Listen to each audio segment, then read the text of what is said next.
Hello everyone, welcome back to our channel. In this video, what we will be seeing is that we are going to see CA Final Self-Paced Online Module, Set B, Costing, Chapter 7, Strategic Profit Management. We will be covering all the related concepts and the illustration sums along with the test and knowledge sums which are in this chapter. This will be a sums marathon. In this video, we will be seeing all the sums related to this chapter. Now, what are the concepts relevant in this chapter? For solving the sums, you need to know only two concepts mainly, manufacturing cycle efficiency and Pareto analysis. These two are the relevant concepts. Other concepts are not that much required. You can also solve the sums with a little bit of basic knowledge itself. So let's get into the chapter. Now this illustration 1 I am not covering in this video. Why the reason is, this I am trying to make it understand to you by linking standard costing with this. So I will try to cover this sum along with the video of standard costing.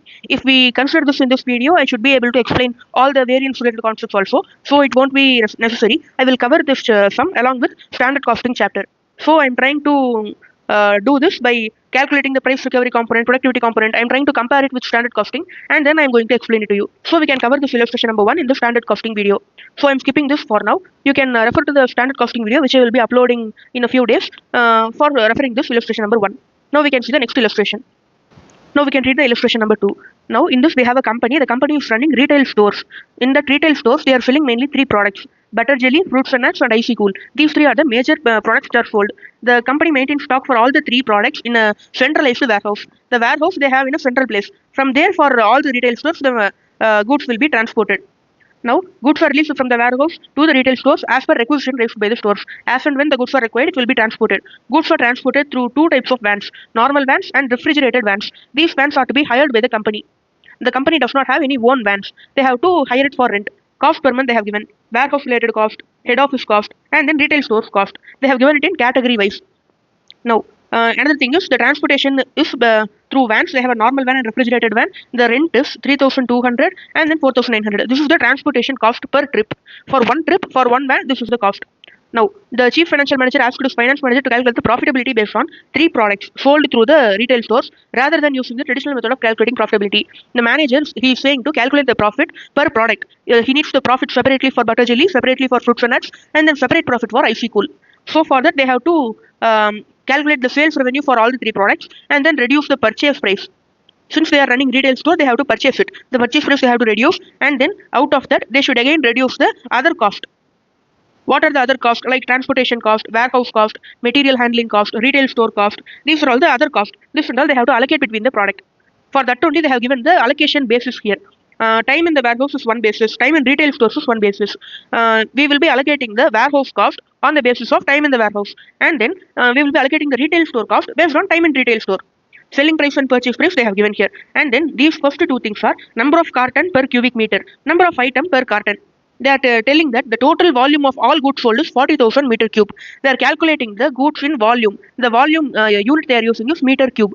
Total volume of refrigerated goods sold is meter cube, 25,000 meter cube. Carrying volume of each van is 64 meter cube. In one van, we can keep 64 meter cube volume of products.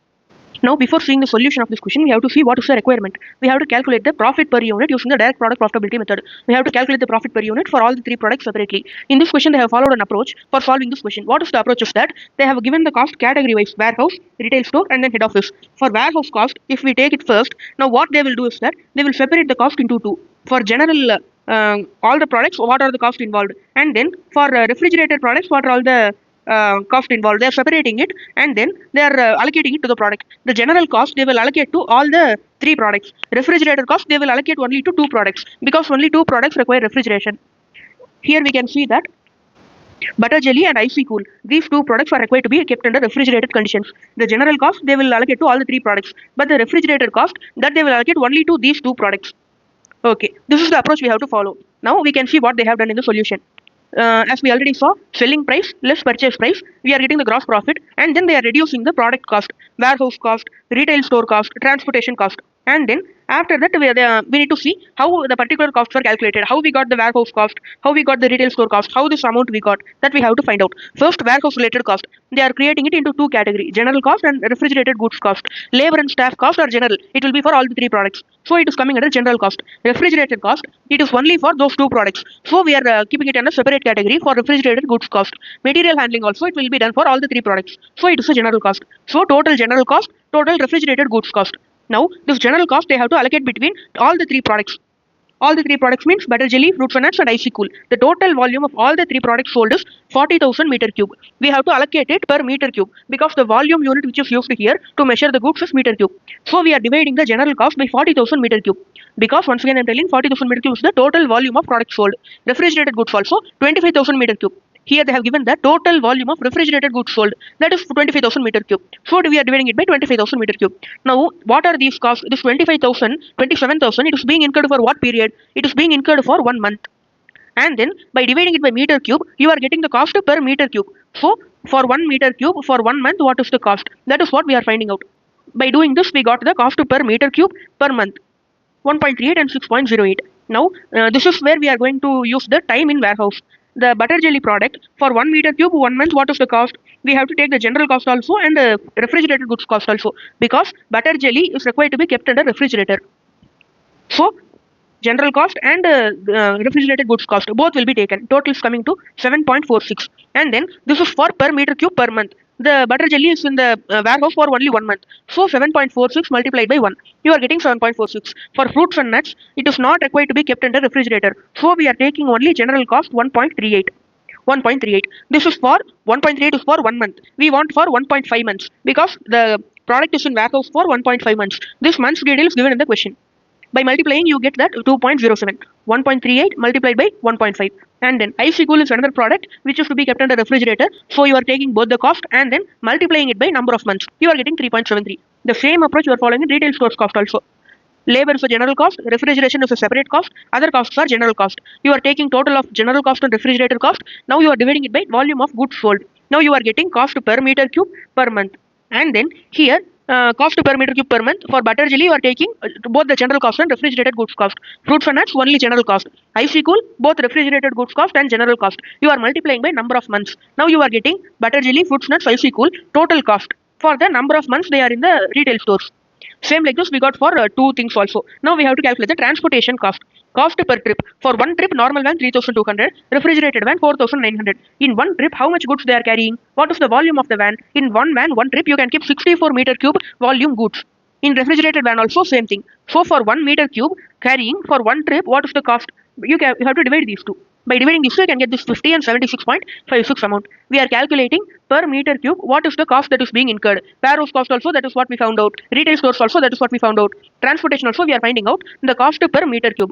Now this working, it comes from the above table. In the question they have given a table. Yeah, in this table, first two things are the numbers used in the last table. This is the number of cartons per cubic meter. In 1 cubic meter, how much boxes you can keep? That is the number which is indicating. In 1 cubic meter, you can keep 42 boxes. 42 boxes in 1 cubic meter. This is in 1 cubic meter multiplied by, in one box how much unit we have? 300 unit we have. So totally how much unit we have? 12,600 units we have. This much units where we are having in 1 meter cube. This is what you have to understand. Like this we are finding total number of units per meter cube. In this you can see that 12,600 as the same amount we got earlier. Number of items per meter cube. In 1 meter cube, this much units you can keep. Now we can see the main solution. Here we already saw the selling price which is taken from the question, purchase price taken from the question, gross profit, warehouse cost. We got it in the workings. 7.46, 2.07, 3.73.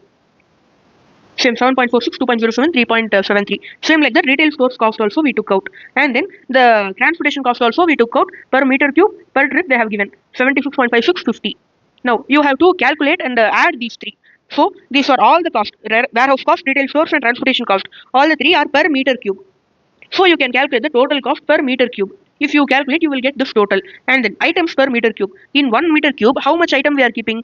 That also we found out in the last working table. And this is the total cost per meter cube. This is the total number of items in 1 meter cube. So you will get, by dividing these two, you will get the cost per item.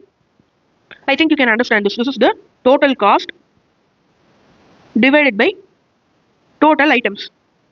Both are for 1 meter cube. By dividing this, you get the total cost for one item. Cost per item. Direct product profit. You can reduce the allocation of these cost. This 0.007 is the cost for 1 unit of butter jelly. When you reduce this from the gross profit 8, you can get the direct product profit. Same like this, you have to subtract the cost per item for all the units from the gross profit. This is the answer which you will get. That's all about this question. Now we can see illustration number 3.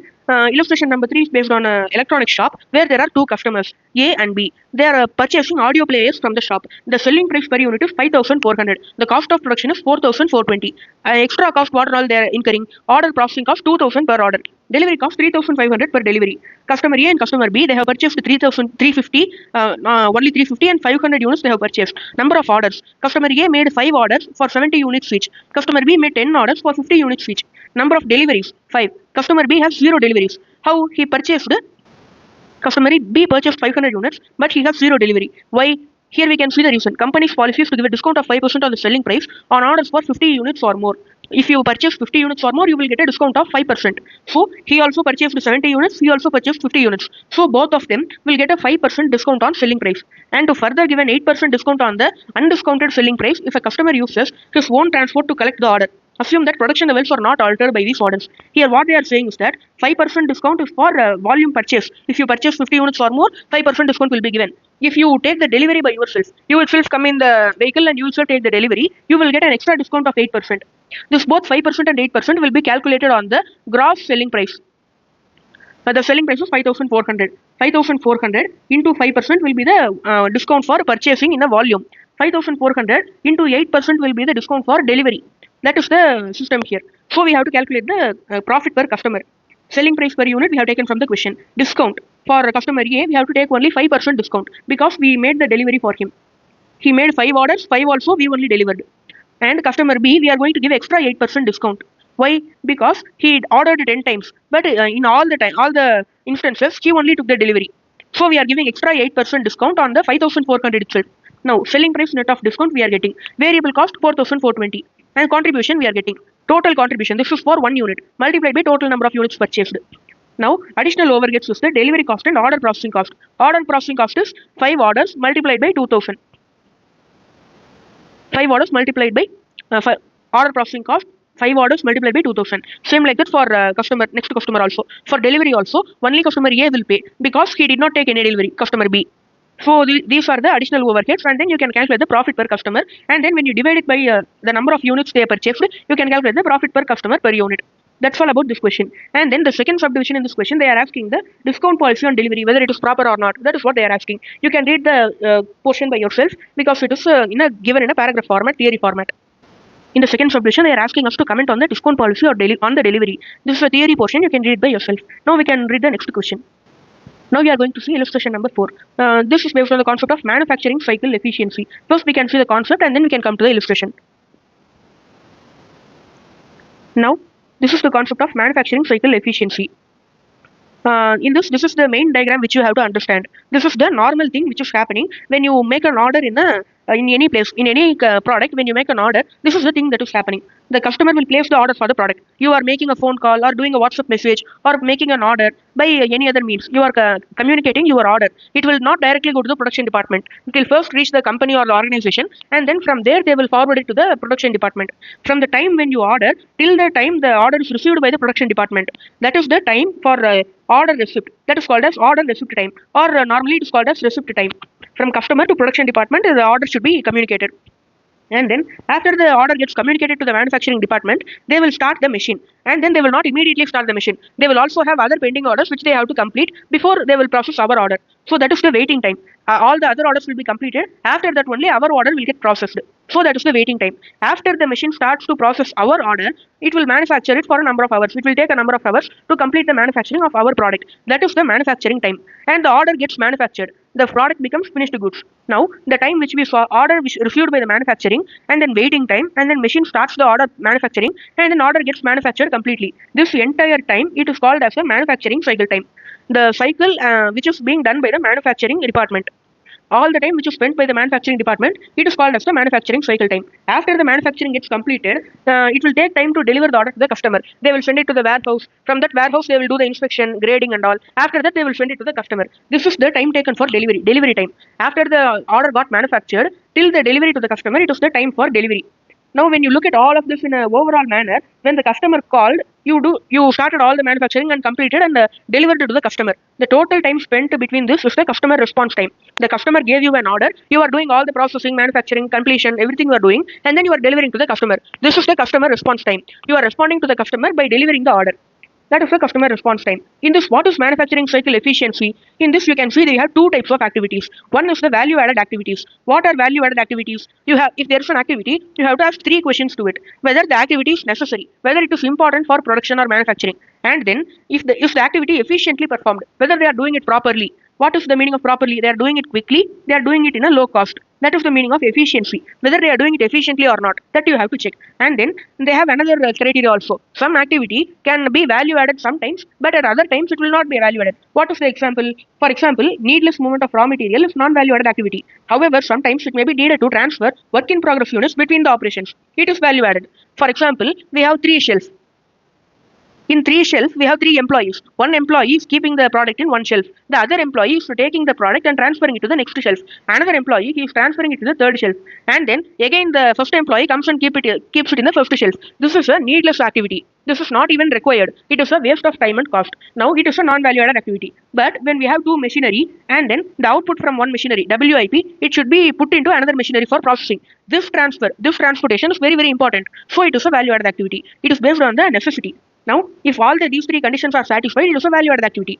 Not what is a non-value-added activity? Storing. An activity that uses time for storing the material. For moving the material, what time you are spending? That is also non-value-added activity. Waiting time also non-value-added activity. Inspection, that is also non-value-added. Scheduling, that is also non-value-added. These activities do not add any value to the customer. When the customer receives the final product, he will not find out what is the storage time, what is the moving time, what is the scheduling time. That and all he will not find out. He will not see the effect of all these activities in the final product. That is why these are called non-value-added activities. The customer does not have any visible effect due to these activities. So what should be the objective of the company? They should try to maximize the value-added activities and then eliminate the non-value-added activities. That should be the objective of the firm. Now, this is the main crux of this concept. Now, in this concept, what is the formula for manufacturing cycle efficiency? The formula is we have to divide the value-added time by total time. Value-added time should be in the numerator, total time should be in the denominator. This will come in the form of a percentage. This is the percentage of efficiency. Out of total time you are spending, for example, 60% you are spending in value-added. Remaining 40% you are spending in non-value-added. You have to try to reduce the non-value-added. You have to increase the value-added. This is an efficiency percentage. If you are more efficient, it is good for the company. So, the higher the percentage is, the good for the company.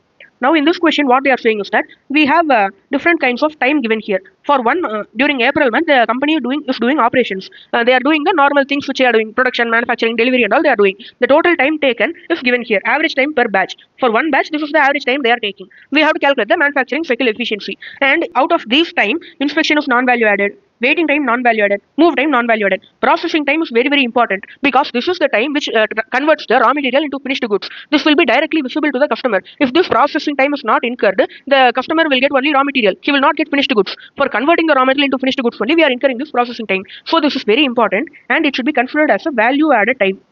So the only value added time here is 9 hours. It should be in the numerator. The total of all the time, value added plus non-value added, it should be in the denominator. Total is 1.5, 6, 7.5 and then you should add also the 9 hours. When you add all this, you will get the total time. Manufacturing cycle efficiency. Processing time is in the numerator. All the time, including the value added time, is in the denominator. You are getting this percentage. This is the manufacturing cycle efficiency. And then they are asking the manufacturing cycle time. What is the formula for manufacturing cycle time? Total production time, how much you are taking, divided by units per batch. For one unit, how much manufacturing time you are taking? That is what they are asking. For the raw material to get converted into finished goods and for completing the production, all these times should be incurred. Only then the production will get completed. So for production time, you have to add all this 9 plus 1.5 plus 6 plus 7.5. You will get a total of 24 hours. In one batch, you are taking 24 hours for production and then you are producing 60 units. How the 60 came? It is given in the question. By dividing this, you are getting what is the total production time per batch. The production time per batch you are finding out, that is 0.40 hours. This is the manufacturing cycle time. This is very important. It may be asked in the exam. So this concept you should keep a special eye on this and you should learn it thoroughly. Now we can read the next question. Now we can read illustration number 5. We have a chain of convenience stores here. They are preparing budget and in that budget they are giving 4 kinds of activities: ordering, delivery, shelf stocking and then customer support. We have 4 kinds of activities. Ordering is based on the purchase order, delivery based on delivery, shelf stocking based on hours of labor, customer support is based on number of items sold. Here they have given the amount of driver used. For example, in orders if you take, there are 16 purchase order and 20 purchase order and then 16 purchase order for different kinds of products they are selling. And then this is the number of delivery. and this is the labor hours which are used for shelf stocking. This is the items sold. Now these are the cost drivers. And here what we are having is the cost driver rate. When you multiply these two, you will get the cost allocated for each kind of product. Here they have given two kinds of rates, actual rate and then the budgeted rate. The company has a continuous improvement system. This paragraph we can read it later. For the first subdivision, what they are asking is that the total budgeted cost we have to find out. This is the budgeted cost driver rate multiplied by what is the cost driver they have used. You will get the total budgeted cost. Now, 4,500 is the cost driver rate. 16, 20, 16 is the cost driver actually used. For each product, when you multiply this, you will get the total amount. This is what they have done for all the 4 activities, and this is the total. When you total all this, you will get the total of budgeted cost. This is the first subdivision. Now, in the second subdivision, they are asking what are the advantages of activity-based budgeting approach. Now, this is a theory question. They have given a little bit of illustration, percentage-wise, and then they are explaining it. You can read it by yourself. Then the third subdivision is you have to calculate the total budgeted cost for each activity in March 2024. If March has the same budgeted amount of cost driver usage as January 2024. Here, what they are saying is that this is the budgeted cost driver for January month. They are asking to calculate for March month. How we can calculate? The rates also we have only for January month. Now here, this is the important paragraph for solving this subdivision. The company has a continuous improvement system for budgeting the monthly activity cost. The February's budgeted cost driver rate is 0.996 times the budgeted January 2024 rate. For example, for ordering, we can take the rate as 4,500. This is for January. For February, 4,500 multiplied by 0.996 will be the amount in cost driver rate in February. Now, this cost driver rate in February will be multiplied by 996 again. This will be the cost driver rate for March. Like this, you can find out the cost driver rate for next 2 months. That is what they have done in the solution also. For January and multiply by 0.996, you will get February. Again 0.996, you will get March. Like that, you can take the cost driver rate for March month. And then again the same cost driver rate, you are multiplying by the same cost driver usage. That 16, 20, 16. This cost driver usage, you are taking the same amount. When you multiply, what you will get? You will get the total cost allocated for each product. You can total it and show it as a total cost also. When you do this, you will get the total budgeted cost for March month. That is what they are asking in the third subdivision. In the fourth subdivision, they are asking the benefits of using a Kaizen budgeting approach. What is Kaizen budgeting approach? You are reducing the cost by 0.004% every month. How you are reducing? Because the budget for January, you are having 4,500. For February, you are multiplying by 0.996, meaning you are keeping a target of only 99.6% cost should be incurred. So you are doing this regularly for every month you are doing. This is a continuous improvement. The Japanese word for continuous improvement is Kaizen. This is the word they are used in the question. What is the meaning is that for Kaizen approach, we have a detailed thing in the second chapter, or I think so second chapter theory, and there we will say that we have to do continuous improvement in costing. We have to try to reduce the cost continuously year on year or month by month so that we can achieve a desired goal. That is the meaning for Kaizen costing. The same thing they have given here for approaching this continuous improvement mechanism. By adopting this, what is the benefit they are asking? What is the limitation also they have asked? This is also a theory portion only. You can read it by yourself afterwards. That's all about this question. Now we can move to the next illustration. The next illustration is illustration number 6. This is about Pareto analysis. So we should see the concept first, and then we will see the sum. Now, what is Pareto analysis? Pareto analysis is a key feature. It is very important tool. It is famously called as 80-20 rule. What is the 80-20 rule? 80-20 rule is first propounded by Vilfredo Pareto. He is a economist in Italy. He found out that in 1896, there is a great inequality in the distribution of wealth. You should have heard this line, poor gets poorer and the rich gets richer. That line is the meaning of inequality. The most poorest man will have wealth, and then the most richest man in the country will also have a wealth. The difference between these two is the inequality in wealth distribution. The economist, he found out that approximately 80% of the land in Italy was owned by 20% of the population. For example, if you have 100 acres of land, 80 acres of the land are owned by only 2 people. Remaining 8 people in the village, they own the remaining 20 acres of land. This is very, very wrong for the economy. The inequality in wealth should be minimum so that people live happily. The wealth should not be concentrated towards one particular portion only. So that is what he found out. 80-20 rule. 80% of the land belonging to 20% of the people.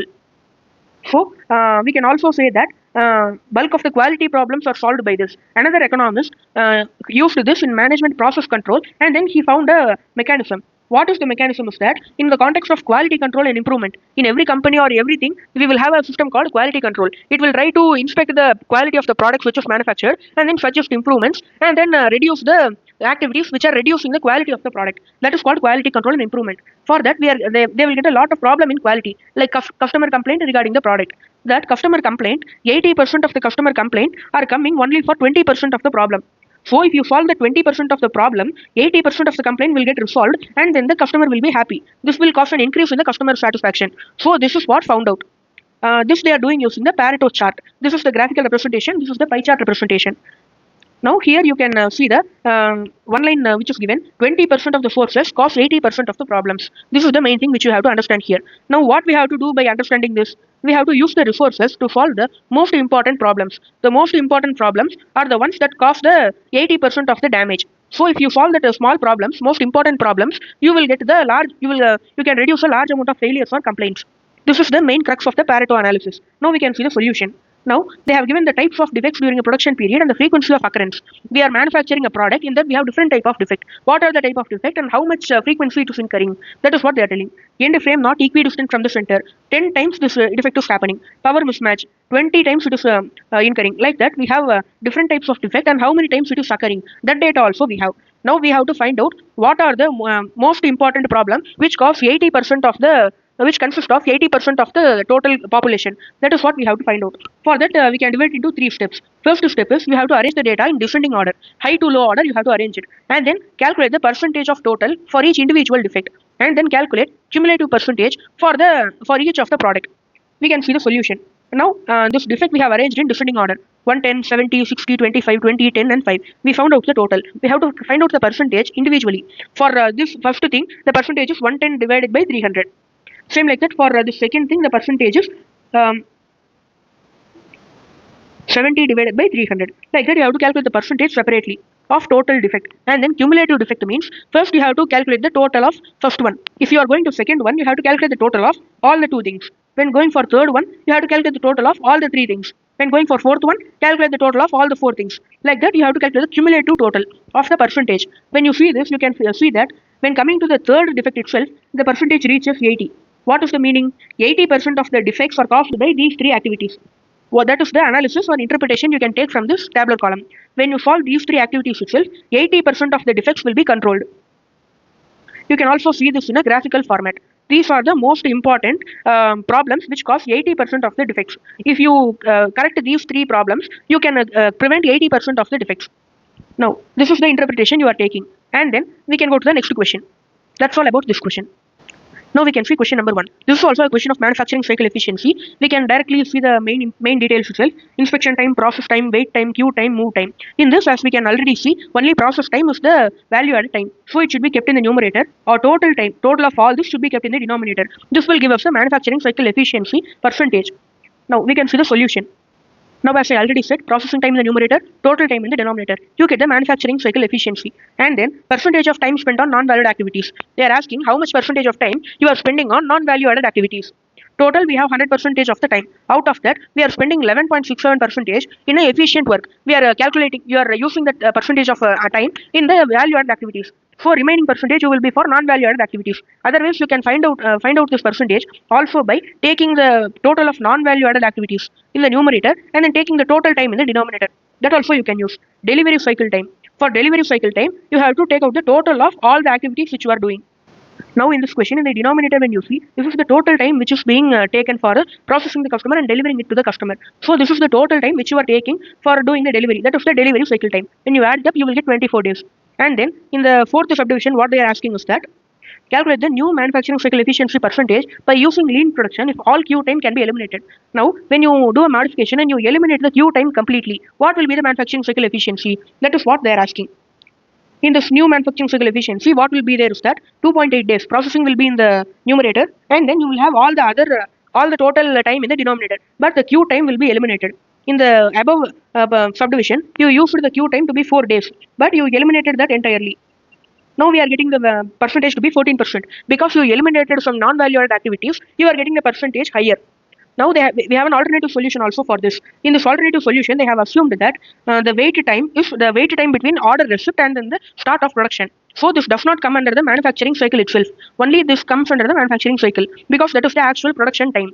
Now this wait time comes under the delivery cycle time, but it does not come under the manufacturing cycle time. So for calculating the manufacturing cycle efficiency, you have to take the process time in the numerator and then you have to take the total of this time alone, manufacturing time alone, in the denominator. By doing this, what you will get? You will get a 35%. Now, by doing that, you can also find the alternative solution for the other three subdivision also. You can also find the non-value add activities time spent, and then delivery cycle time will be same, because delivery cycle time involves all the activities done from receiving the order till the delivery of the order. So total time will be taken for delivery cycle time. And then revised manufacturing cycle efficiency. In this also, when you eliminate the queue time, 4 days, you will get the revised manufacturing cycle efficiency. The revised efficiency is 70%. The reason for the alternative solution, they have given it here. You can read it afterwards. Now we can read the second question. In this question, we have an airline which has two profit center, two division it has. In two division, they have given the number of personnel, flight and all, and then they have given the revenue, operating expense, and then the service department charges. Reservation also is another separate work. For that, the cost is given. Here we can see that the costs are uniform. The reason is given below. The service department charge rate for the service department cost was based on revenue. Based on revenue only, they will be allocating the cost in the current method. 42 lakh, both the division have equal revenue, so they will have equal service department charges. Now, they are asking whether the income is accurately measuring the performance. And then we have to prepare the income statement using activity-based costing method. We can see the solution. In the question, they have given the income statement by allocating it on the basis of revenue. Now we are creating the income statement by allocating it on the basis of activity-based costing. Revenue will be the same, operating expense will be the same, gross profit, and then you will reduce the service department charges. The service department charges total 6,40,000 will be allocated between the two division based on the training cost driver which is given 200 and 800. For flight sheeting also, total cost will be divided based on the cost driver usage. Reservation also, total cost will be allocated based on the cost driver usage. This cost driver usage, how many units they use, that is given in the question itself. You can see the tabular column in the question. Now you will calculate the operating income like this. That's all about this question. In the first subdivision, for that they have given the answer that the traditional method does not represent it properly. So we are going to calculate it by activity-based costing method. That the explanation they have given in the first subdivision. Now we are going to read question number 3. In this question, we have a company. It is doing 3 types of products: star, dwarfs, and then the other products. For the star and dwarf, they have given the variable cost.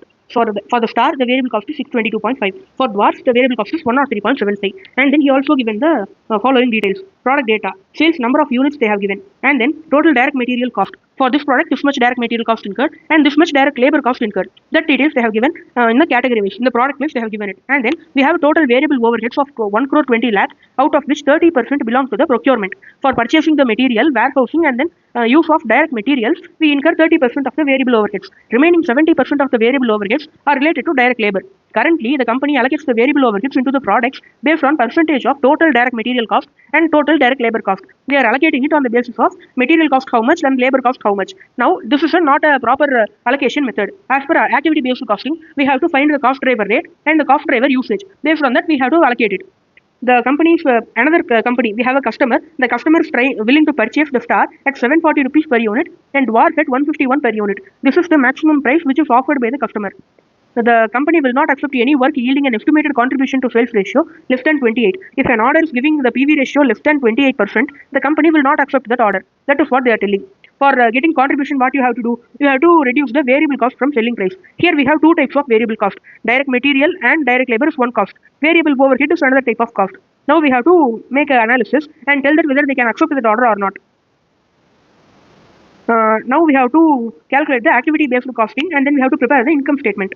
Here they have given a ratio, cost driver rate, it is like cost driver rate. They have given direct material related overheads. The volume of raw material held to facilitate production is the cost driver. Here what is the cost driver? Volume of raw material which is being held. What is the meaning of being held? They are storing it in some kind of shelf or somewhere so that it will be helpful in the production process. That ratio is the cost driver they are telling. And then direct labor related overhead. Number of labor operations is the cost driver.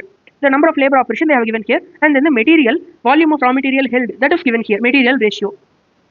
5, 8 and 5. This is the material ratio per product unit.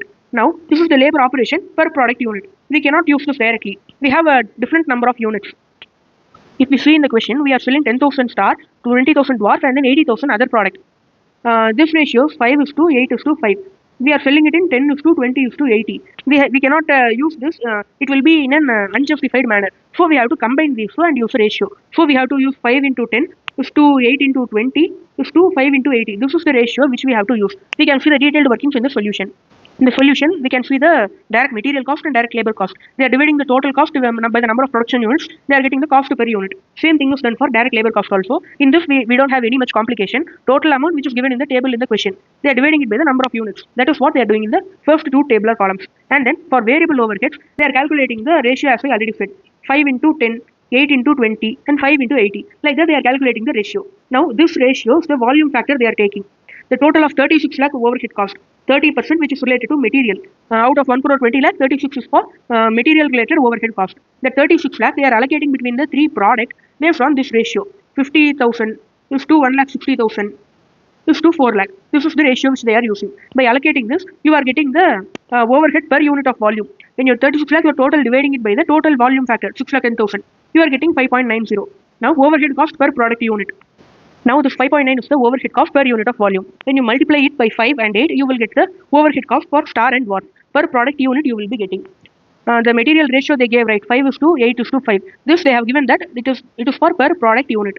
So this 5.9 is for per unit of volume. When you multiply it by 5, 8 and 5, you will get it for per product unit. Here in the above two tables, we are calculating it for cost per unit only. So for the variable overhead also, we have to calculate it cost per product unit. So you have to multiply the ratio to the cost per unit of volume. For the labor also, 70% of the overhead cost, they are dividing it by the operation factor. In the same method only, they have found the operation factor also. 7, 8, 6, 5, the ratio multiplied by the number of units. In this ratio, they are allocating. Overhead cost per operation is 14.24. 7 operation and 6 operation are being done for the products. That is the ratio which is given in the question. Now, by this we have already allocated the overhead cost. Now we are creating a total cost statement based on this. Selling price already given, and then the direct material cost and labor cost we found in the first two tabular columns. And then variable overhead cost, what we found out that we are giving it directly. Now as per our calculation, the material related overhead, we have to take it 29.5 and 47.2. We took the 29.5 and 47.2. This 90 and 15, it is based on the current scenario. We have two tabular column, current scenario and ABC basis. For that only, the current scenario amount they have given. And then the labor related overhead, 99.68 and 85.14. 99.68 and 85.44. Now this is the variable overhead allocation based on ABC costing. And then when you reduce all the variable costs, you will get the contribution. Contribution to sales, the PV ratio, you have to calculate here. And then when you calculate the PV ratio, you will get 31.87 and 29.23.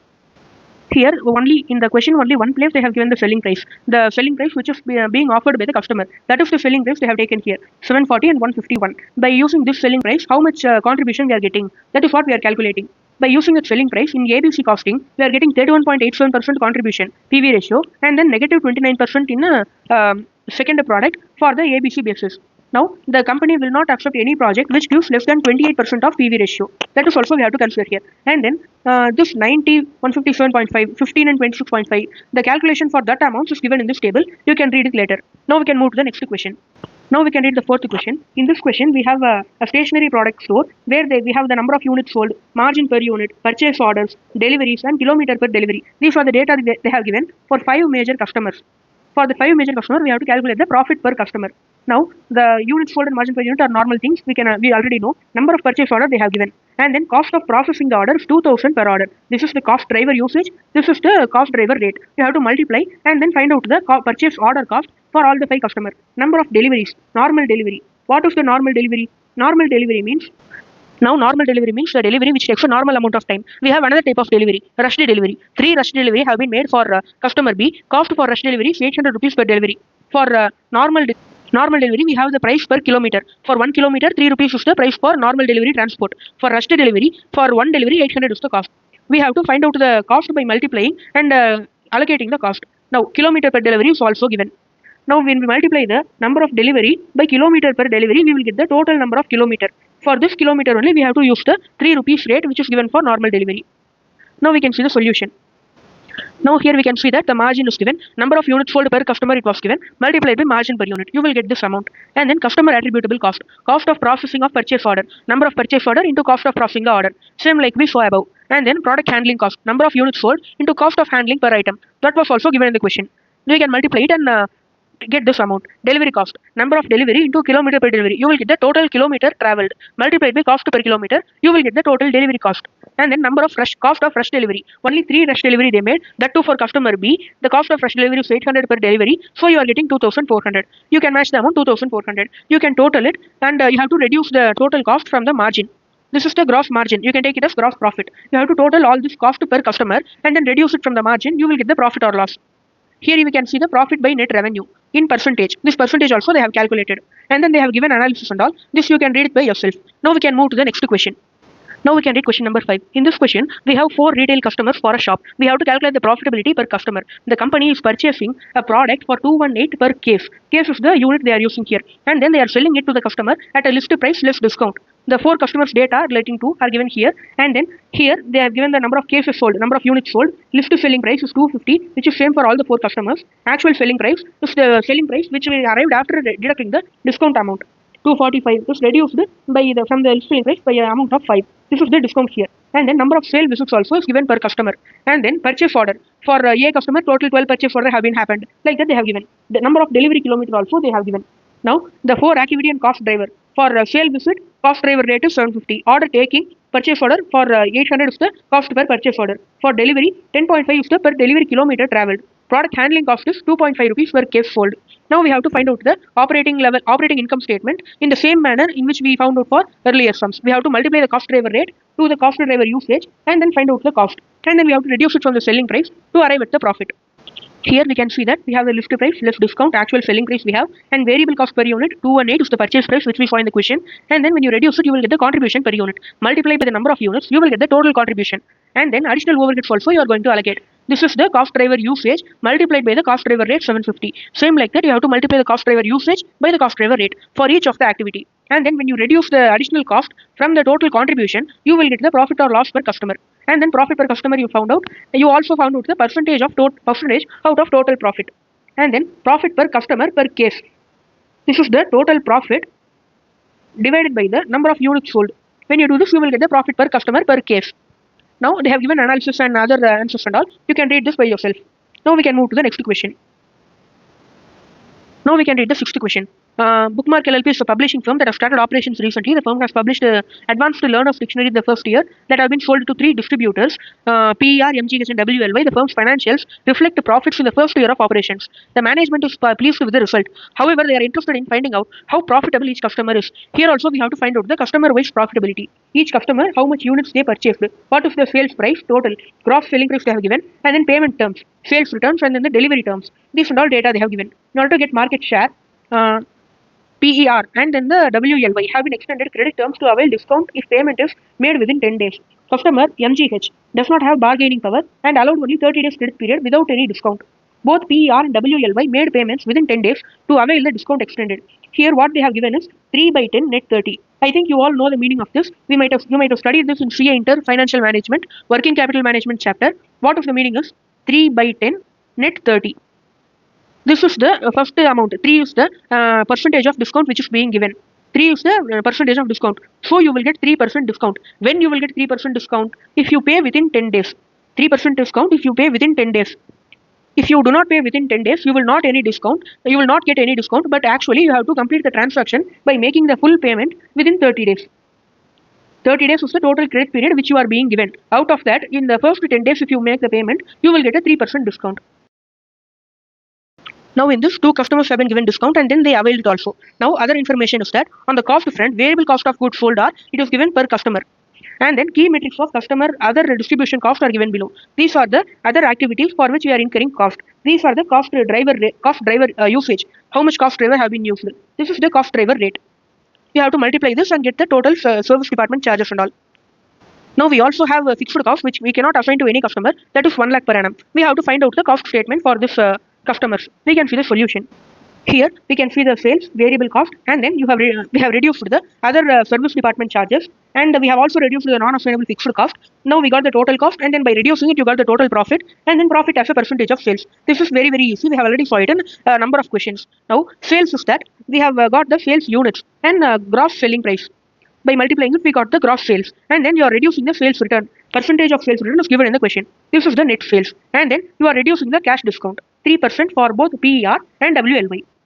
This is the net sales amount. This is what which is given in the above table. And then variable cost also. Here the variable cost is directly given in the question. We have taken it as it is. And then the service department charges, by multiplying the cost driver rate with the cost driver usage, we have found this. By doing all this, you can get the amounts in the table. Now let's go to the next question. I am going a little fast here because we have already seen a number of questions using the same format. Question number 7 and 8 is based on Pareto analysis. This also, as we solve the illustration, we have 3 steps. We have to arrange in descending order, and then you have to calculate the individual percentage, and then we have to calculate the cumulative percentage. The first 2 or 3 products which reach the 80% cumulative percentage are the main 20% of the forces which cause 80% of the problem. That is the analysis which we have to do. Same like that, you can do it. You can read it by yourself. It is very easy. I will go through the solution a little bit. In the solution, if you see,